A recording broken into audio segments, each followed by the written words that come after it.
Welcome to the fourth installment of the Environmental Humanities Book Chat. Today we will be discussing the book Living Oil, Petroleum Culture in the American Century by Stephanie LeMenager, which appeared last year with Oxford University Press. And our discussants today are Professor Catrin Gersdorf, who teaches American Studies at the University of Würzburg in Germany. She's widely published on eco-criticism and American studies. Her book, The Poetics and Politics of the Desert, Landscape and the Construction of America, appeared in 2009. She's also worked on topics that are not directly related to eco-criticism, such as an article on sort of a cultural prehistory of the notion of cool, which examines works by Benjamin Franklin and Thomas Jefferson, among others. Our other discussant, who represents the environmental history side, is Professor Sarah Elkind, who teaches at San Diego State University. She's a professor of history and works in environmental, political, urban, and public history, and also runs the university's public history internship program. She curated the Sunshine and Superheroes exhibit for the Oakland Museum of California in 2014, and her books include how local politics shape federal policy, business power, and the environment in 20th Century Los Angeles, which appeared in 2011, and the book Bay Cities and Water Politics, The Battle for Resources in Boston and Oakland, which won the Abel Wolman Prize for Best Book in Public Work History in 1998. And at the moment, she's working about the representation of cowboys and Vikings in American and Danish popular history and museums, among other things. So welcome to both of you, and thank you for agreeing to coming on today to discuss Living Oil. Just a few words about this book. Living Oil is perhaps it's certainly the first monograph written by somebody who comes from an eco-critical angle on this whole to this whole subject of culture and oil, or the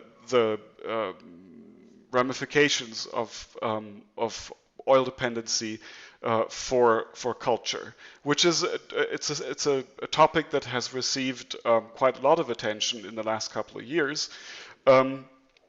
And it's also a topic that I think is tailor-made for an environmental humanities approach, one might say. It's a topic that really requires sort of an approach that links the toolkits of different disciplines in the humanities.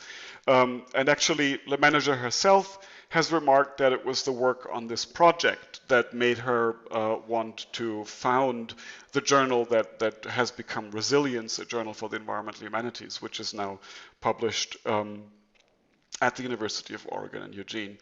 Yeah, and it's a book that is very explicitly trying to speak to a cross-disciplinary audience. That it's not a book that sort of is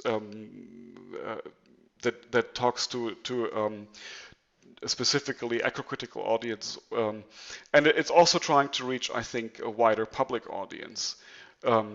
And yes, maybe both of you can say a few words about how you read the book from the perspective of your respective disciplines. Maybe Catrin, if you would like to start.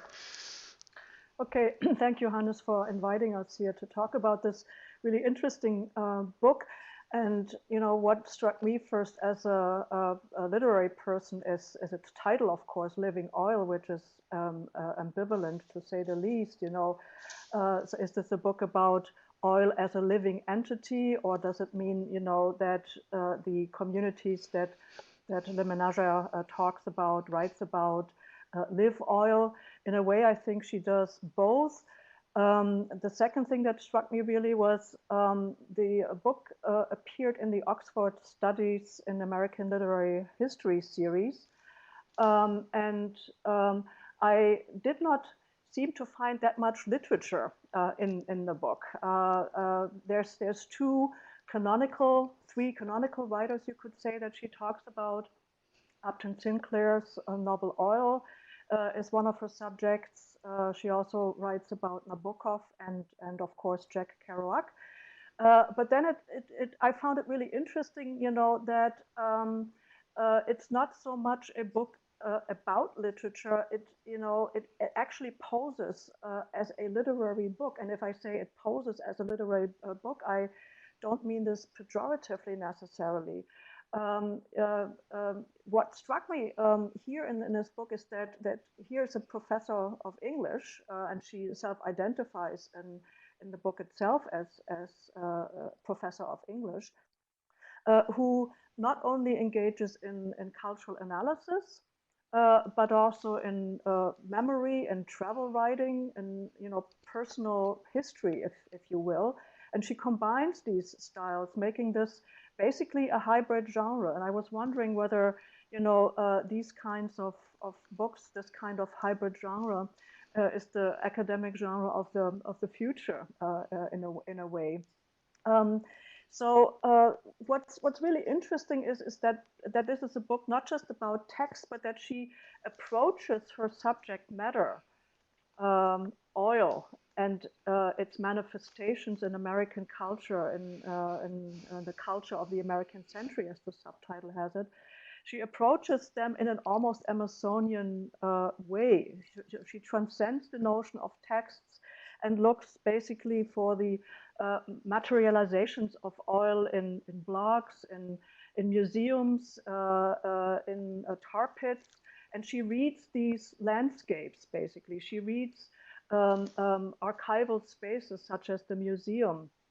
She reads internet websites in that manner that I found surprising in a way, but also very engaging. And it meets exactly the kind of audience that you described in your introduction. I think it's not just written for an academic audience, but for a wider audience as well. So, if one wanted to use a metaphor, one could say that in that Emersonian sense, Emerson, who wrote in his essay *The Poet*, that America itself is a poet, and that the landscapes, the geographies, basically provide the meter to the poet, the mid-19th century poet. If we want to take this seriously and kind of transport into the 21st century, one could actually say that what LeMenager does in the book is she looks at one stanza of that poem called America, and that's the stanza about oil, and she looks closer into and analyzes that stanza in basically 4 chapters of the book. So it's a book that is both, I think, academic. It's a cultural history of a bad love, as she calls it, our bad love with oil. But it's also a literary work, or it can be read as a literary work, I think.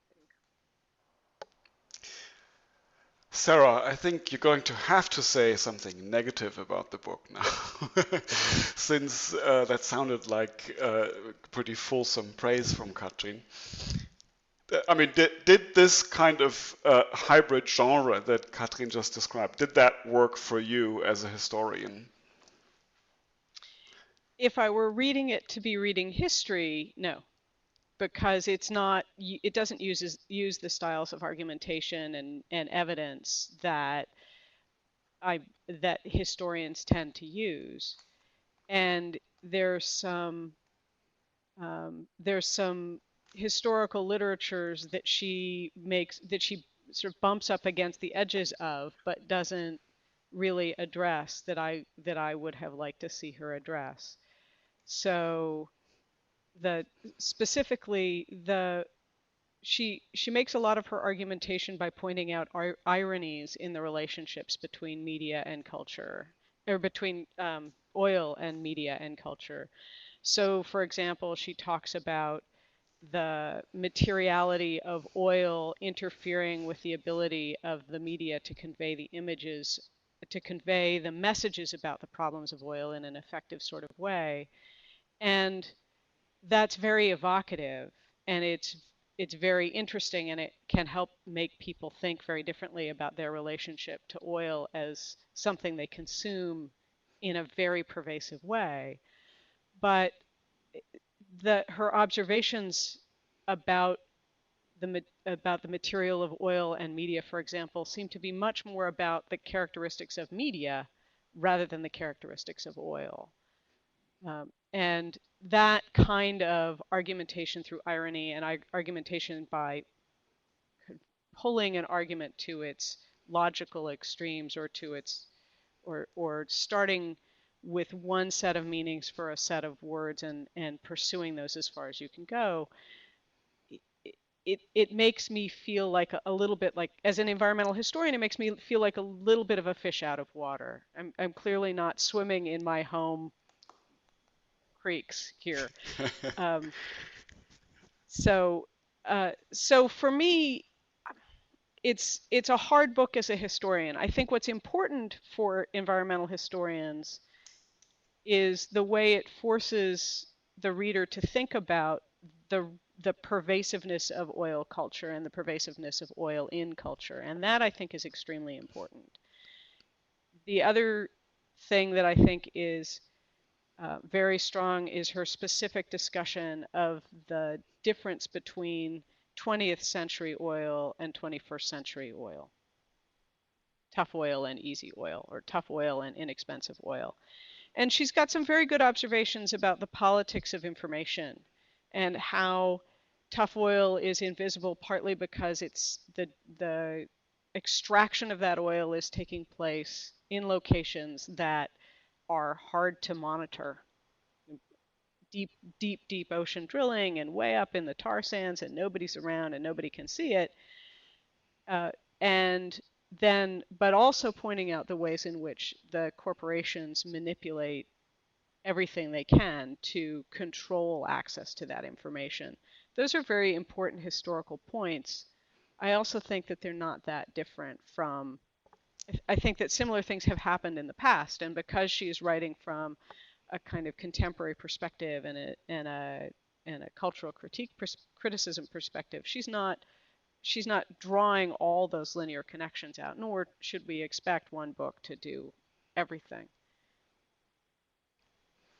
Yeah, I think, I mean, she clearly, I mean, I think your observation that, in a sense, the style of the writing is not something that is easy to connect to for a historian.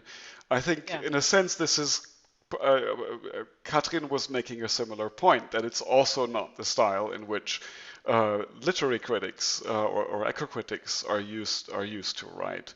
It's kind of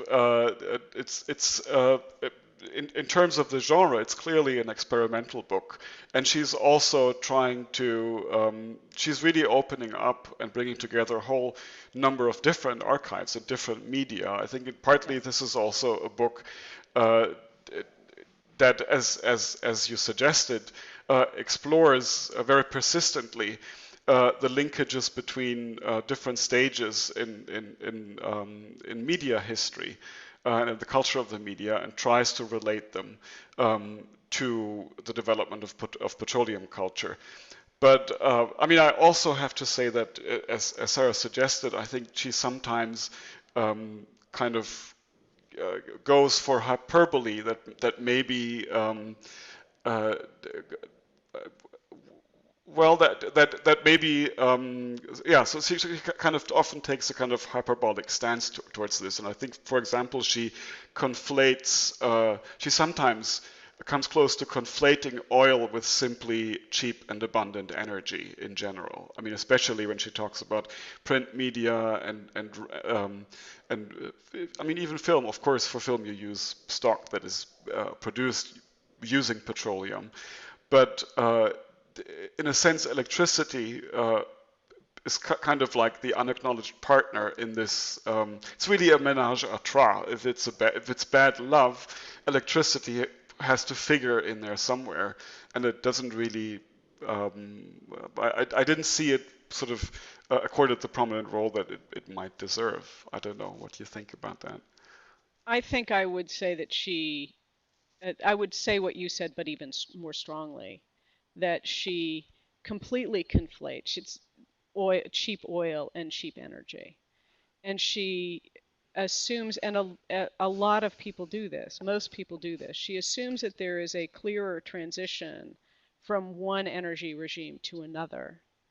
And I'm remain really unconvinced that there's anything fundamentally different about cheap oil compared to other forms of cheap energy. I am not convinced that there's anything about oil which is that different than coal, for example, ample coal or ample wood supplies, except perhaps when it comes to the internal combustion engine and automobility, which is something that coal can't do, but oil can do. But everything else, I'm not sure that petroleum is unique. Yeah, I was wondering about that too, and I kind of attributed my wonderment, if you will, my surprise about the fact that she focuses on oil so much when she actually talks about energy, on the fact that perhaps oil is currently the charismatic fossil fuel, and when we think about issues such as peak oil, this is what we write about. When we think about oil spills in the way, and she actually writes about this in one of the chapters when she talks about the oil and the Bachtinian carnivalesque, basically. So from a literary perspective, this all makes sense. The liquidity of oil, its relationship in a way to water when it comes to spills, this other really vital and crucial element that all life comes out of, basically. That gave an explanation to me, and I could accept then. Okay, let's focus on oil. And I decided, okay, I focus on what she has to say, and then again, it's the book itself is kind of like a collage. For instance, when she talks about There Will Be Blood, she does a reading of a film. I'm not sure whether I would follow every step of that reading.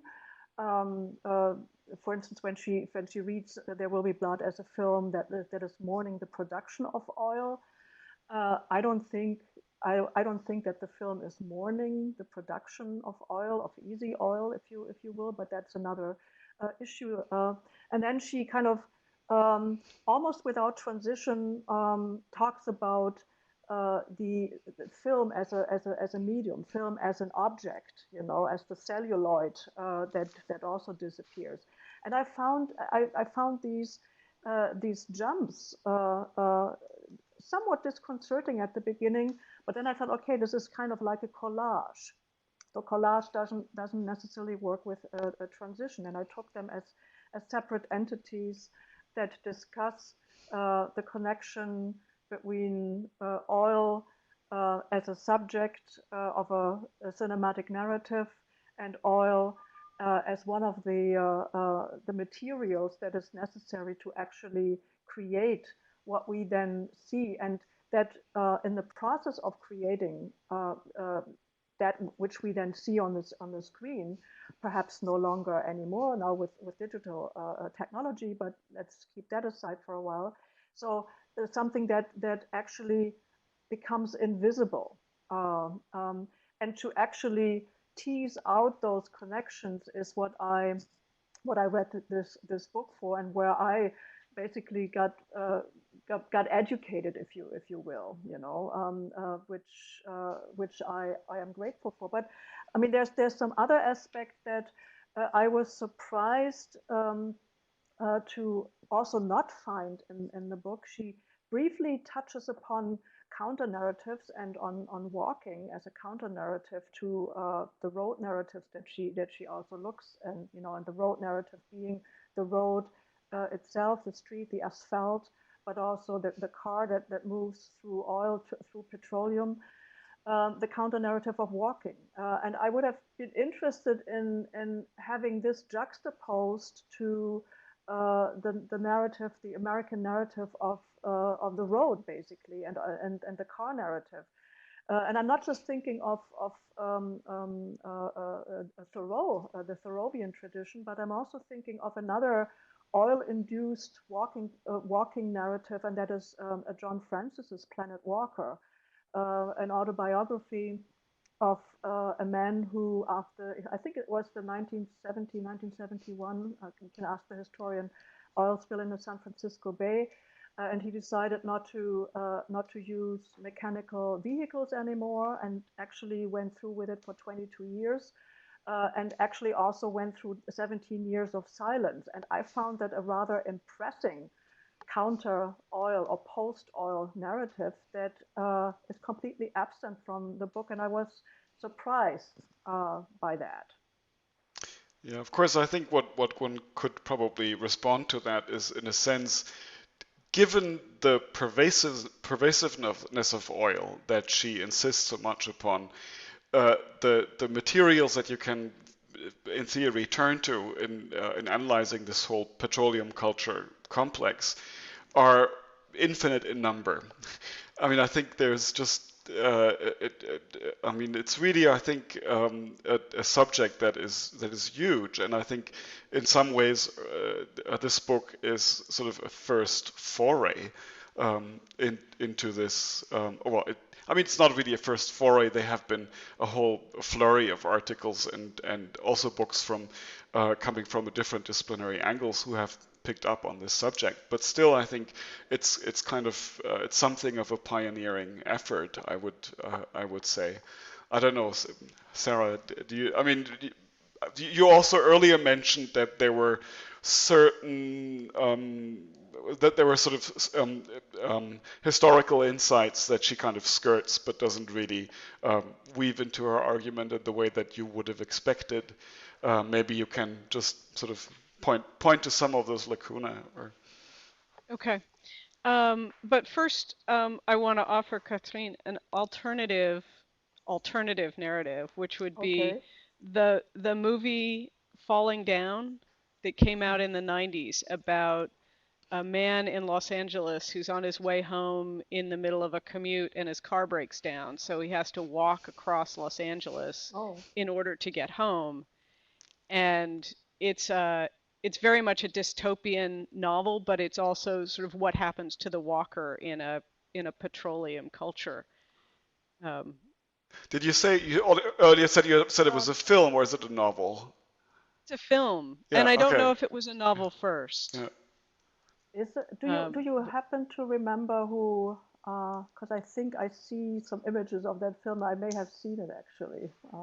It's that I can't remember who starred in it or who directed it. I know visually the protagonist looked like a kind of 1950s engineer, even though it was set in 1990s Los Angeles. So heavy glasses and a crew cut and a white shirt. Douglas? I think it was Michael Douglas. Okay, yeah.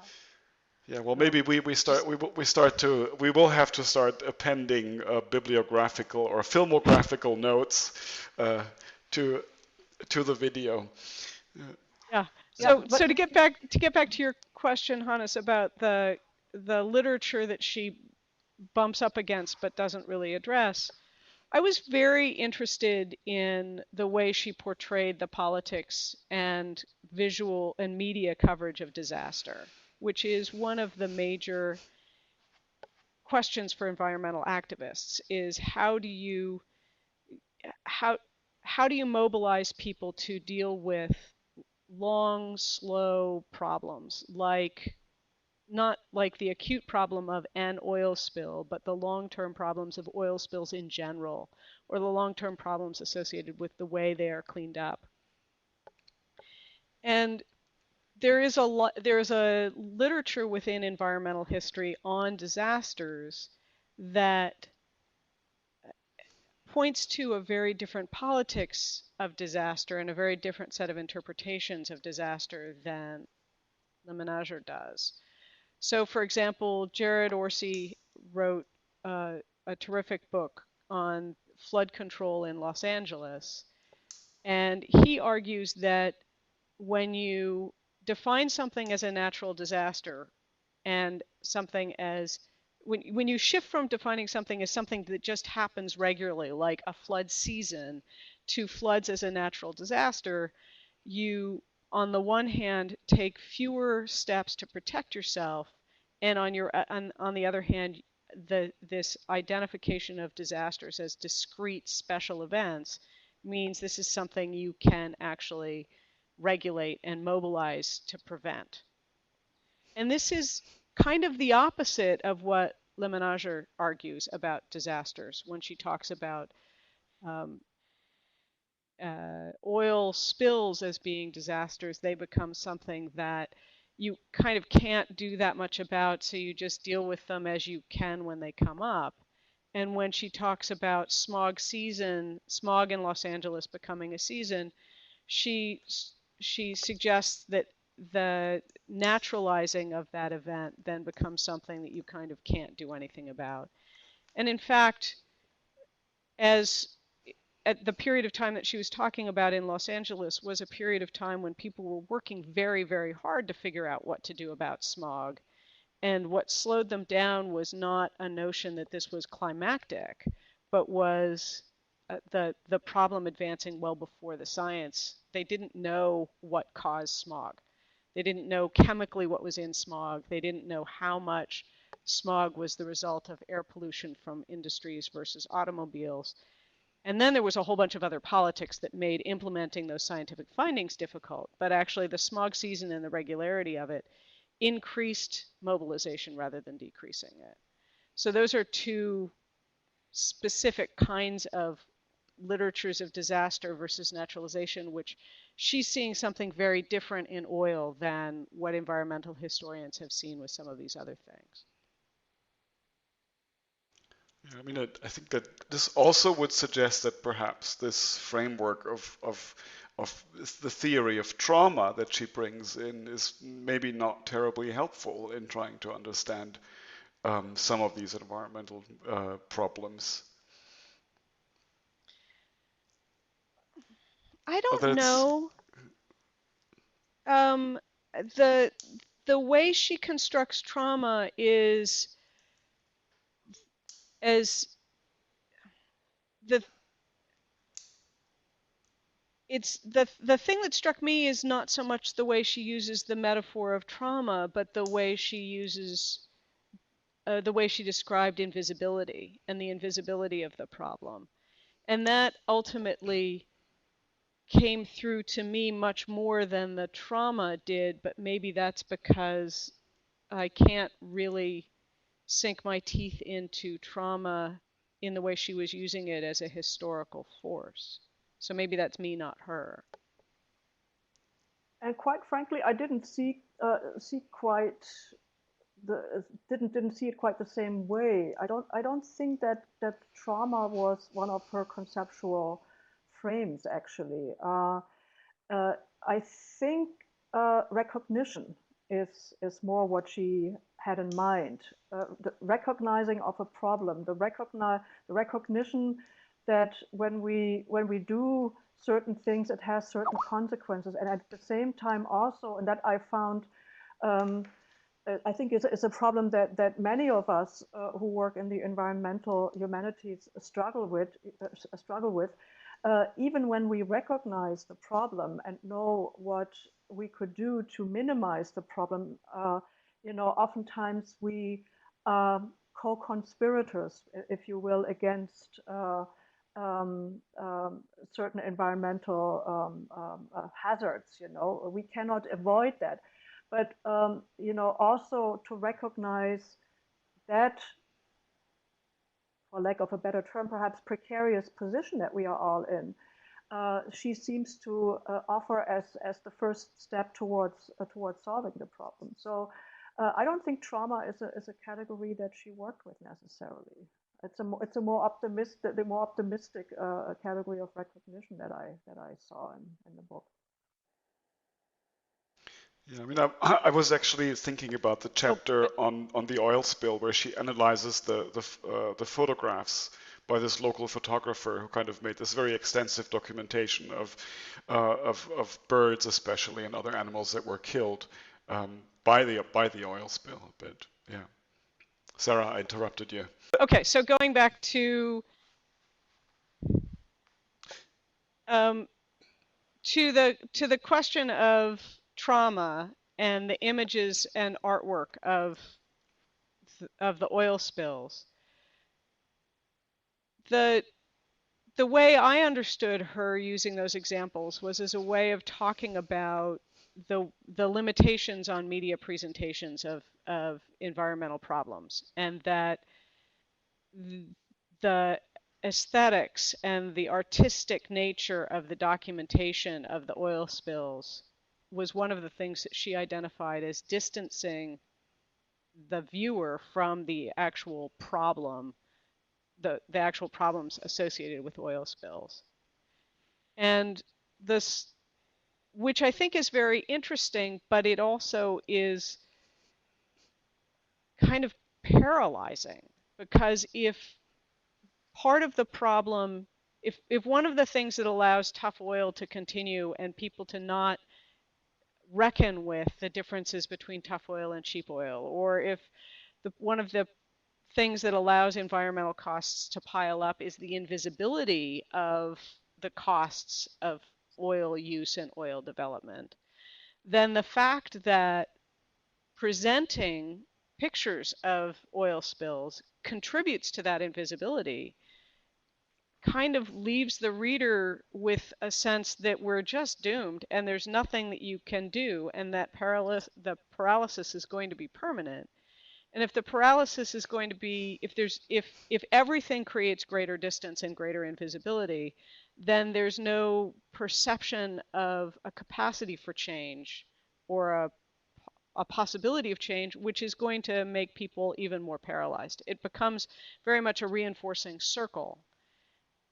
If it's true that artistic, beautiful photographs of animals trapped in oil spills creates paralysis rather than activism, then I guess we should know that. But I don't quite know what to do with the information that she has conveyed about the depth of the paralysis and the many directions the paralysis is coming perhaps, from.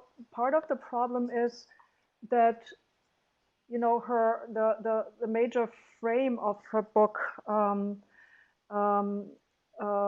I remember this one phrase: there can be no such thing as a national oil novel. There can only be the Louisiana or the Texas oil novel.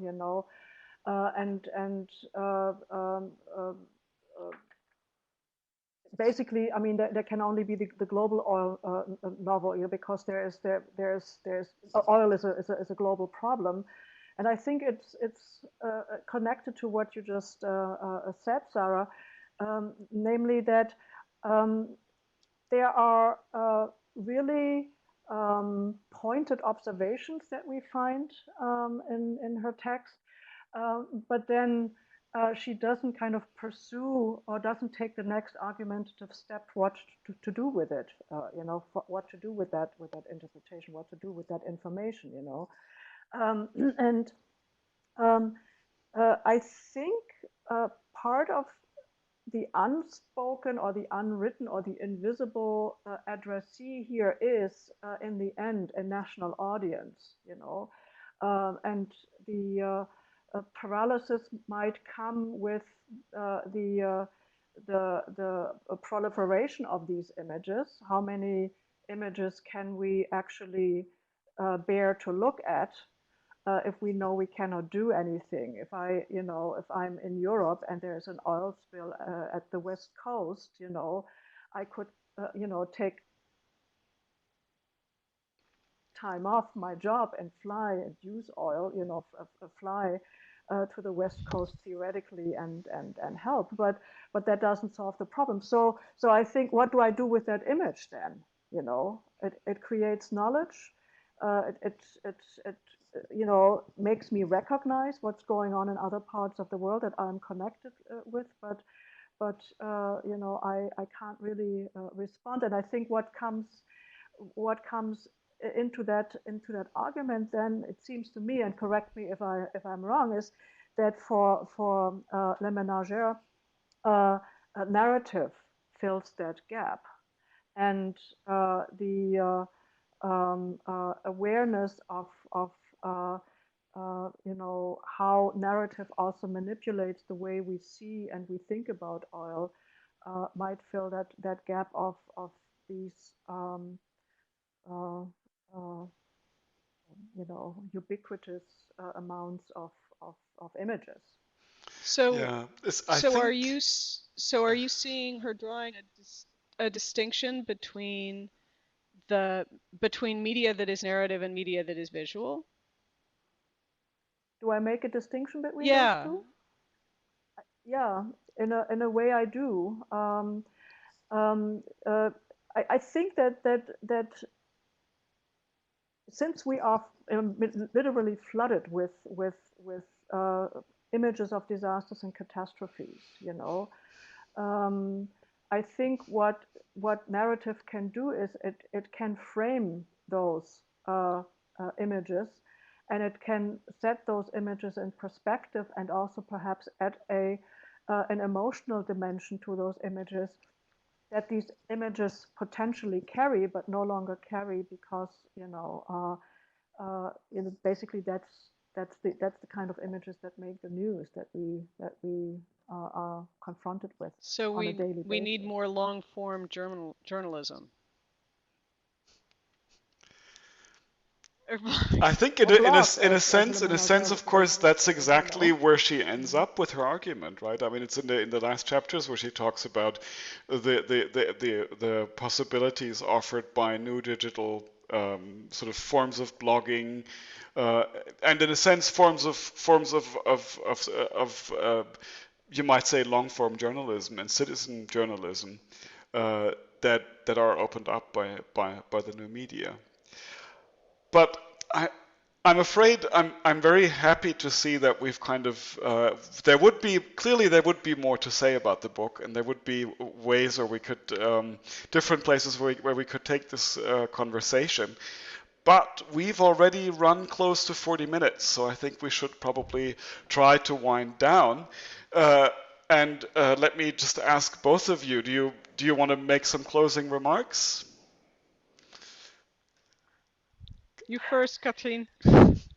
Well, closing remarks are always difficult, I just think that a book that raises so many questions, even if it's not the perfect, argument or the perfect volume, perhaps, is perhaps a better book than a book that doesn't inspire discussion and doesn't inspire controversy at all. And I think what LeMenager's book really does is to provoke those kinds of conversations that we just had, and create that awareness in those conversations about an object, a material object that our lives so depend on. And one of the things that she said at one point, talking about ocean as a metaphor, what happens to the human if the ocean no longer works as a metaphor. I think we could say the same about oil, if you will.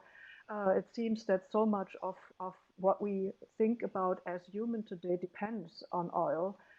What we think about as perhaps not as human, I should correct myself here, but as modern humanity depends on oil, and she certainly contributes to the conversation of sorting out that dependence, and by providing those platforms for discussion and disagreement and agreement, and I think she also generates a longer conversation we should have about alternatives to oil. Sarah. I have very little to add to that. I think the only thing that I could possibly add is to suggest that the next question from this that this book really raises is what happens is to extend the question, to broaden the question, to think about how why are we so in love with cheap energy, and why are we so in love with cheap resources, and can this kind of exploration of the deep cultural uh, I can't even think of the word, the deeply ingrained the way LeMenager points out how deeply ingrained inexpensive oil is in modern culture and modern societies. And uh, I'd love to see other people pick that question up and look at other resources or look at energy more broadly, which is Yeah. not nearly as profound as what Catrin said, but there you go. Yes, but I mean it's a broad point that is pretty inarguable, and that's how you want to close a conversation like that, right? So, so thank you very much, both of you, for taking the time to read the book and to think about it and to discuss it with today. Uh, and with that, I think we close. So goodbye. Thank you. Okay, Bye thank bye. you. Bye. Thank you. Bye bye.